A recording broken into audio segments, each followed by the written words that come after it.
All right, welcome back to MMA Al Dente. I'm here to talk to you guys about Joseph Holmes versus Junhyun Park. Before I start, let me thank my sponsors, Peach Propel. I would really like to thank them for believing in the show. All right, Joseph Holmes versus Junhyun Park. I would think this is towards the top of the card, but I'm really not even sure where its placement is. But it's a good fight. Junhyun Park, 14-5 in the UFC, 14-5 in MMA, 4-2 in the UFC. Joseph Holmes is 8-2 overall and 1-1 in the UFC. Holmes, we've seen him go have a close battle with Jamie Pickett, but a fight in which he wasn't able to fight his fight, and Pickett started to take over. Holmes wasn't able to hold up as a striker for 3 rounds, and Jamie Pickett may have sucked the life out of him in the clinch as well. But Joseph Holmes against Alan Amedovski knocked him out and submitted him in the same fight, but it doesn't really matter because that's Alan Amedovski. I mean, Amedovski's got a great record. It's better than 8-2 maybe, or it's close, but it's he's proven not to be at the UFC level. And Joseph Holmes stepped right over him in that fight, and I think there's a lot more upside with Joseph Holmes. He's got a really tough debut though. Junhyun Park, as I said, 4-2 in the UFC. And that one loss was the surging Gregory Rodriguez, who knocked him out after being damn near knocked out on his feet. Then he knocked out Junhyun Park standing on his feet. But that was an awesome battle. And before that, Junhyun Park's his first octagon fight, his debut, was his last loss to Anthony Hernandez. So Junhyun Park's definitely looked really good, especially as of late, despite the Gregory Rodriguez result. He's taken out some really good fighters, Marc-Andre Barrio and whoever the hell else, John Phillips and Tafan Nchukwi.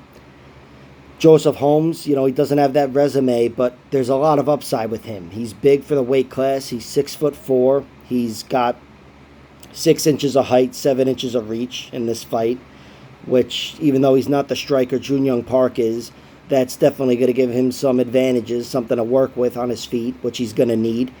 And really his strength is the ground game. Spoiler, I'm predicting Junhyun Park wins, but I'm not betting on Junhyun Park. I'm betting on Joseph Holmes to win via submission. I don't think it's really likely, because again, my prediction is Junhyun Park, but it's definitely undervalued, or overvalued, as a bet, as odds. Plus 1,800 to win in round 1, plus 2,200 to win in round 2. I had to touch that. Junhyun Park, the majority of his losses come via submission to a pretty good class of fighters. Fluffy Hernandez in the debut, that was a second round anaconda. And on the regional circuit, back at his home there, he was defeated by Shavkat Rakhmonov via second round rear naked choke. So that's a good class of fighter, and I don't think it's something where you could say, oh, he's weak on the ground. Those are 2 really difficult fighters and very skilled fighters. But it's still something worth betting on, in my opinion. Joseph Holmes, that is his specialty. He's got 6 submissions out of his 8 victories, and 5 of those are rear naked chokes. Plus, he's got a few different chokes, triangle, rear naked, guillotine, whatever, as an amateur. So I really do trust his submission skills, and I think he needs the right matchup to showcase him. That could be this one, because depends on what happens on the feet. I think Junhyun Park will dictate this fight with his wrestling. If he wants to keep it standing, he can keep it standing, and if he wants it on the ground, he'll be the one to take it there. I'm not sure that's an option for Joseph Holmes. Not that Junhyun Park is a stud wrestler, but I consider him to be the better wrestler. That's how he's looked anyway. His wrestling has gotten him victories over Tafan Nchukwi, with the 3rd round anyway. Marc-Andre Barrio, he grinded the grinder.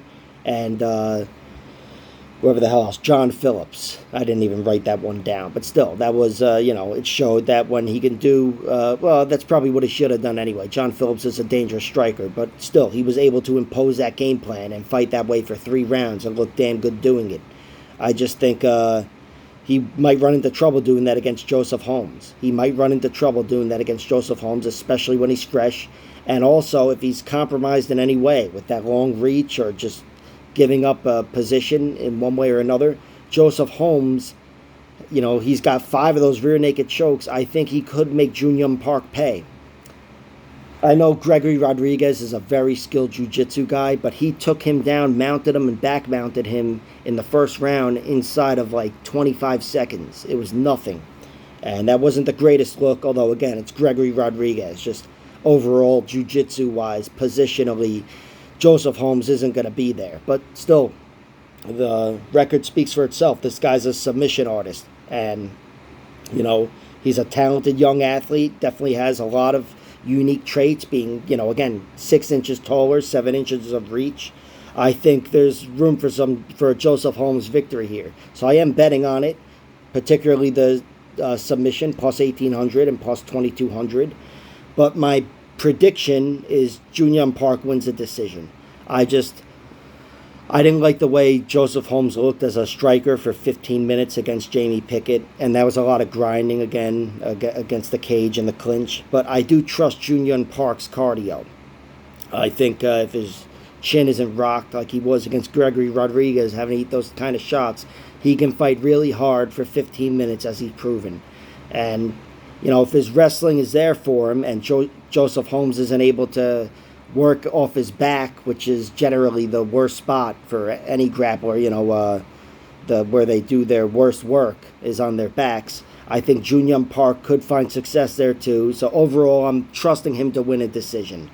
I think he's definitely got an advantage in overall striking, maybe not in that first round, but fighting for 15 minutes. Like I said with Petrosian versus A.J. Dobson last week, Jun Yong Park's the better striker, again, being half the size and whatever.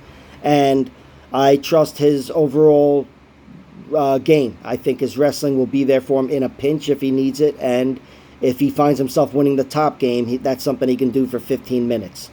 So my pick is Jun Yong Park via decision. My only bets are Joseph Holmes via submission, 1, 2, and 3, but in particular rounds 1 and 2, 1,800 and 2,200. All right, like, share, subscribe, all that horseshit, and check out my other videos.